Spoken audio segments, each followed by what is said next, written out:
Nik ima v šoli veliko testov. Strah ga je, kako se bo odrezal, počuti se nemočnega. Joj, koliko snovi. Ne bo mi uspelo, da bi se vse naučil. Ker napovedane teste doživlja kot nekaj težkega, napornega, kar lahko pokvari njegov uspeh v šoli, je Nik pod stresom. Njegovo telo se želi pripraviti na beg oziroma nevarnost, zato simpatično živčevje pošlje kri v tiste organe, ki so pomembnejši za obrambo pred nevarnostjo.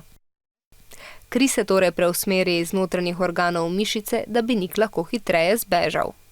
Tudi zenice se razširijo in tako spustijo v oko več svetlobe, zato da bi bolje videl v temi. Simpatično živčevje spodbudi tudi nadledvični žlezi, da začneta pospešeno izločati tako imenovana stresna hormona, adrenalin in kortizol.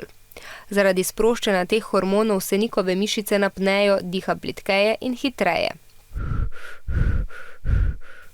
Poleg tega se ravnovesje v telesu poruši in v želodcu se začne čezmerno izločati solna kislina.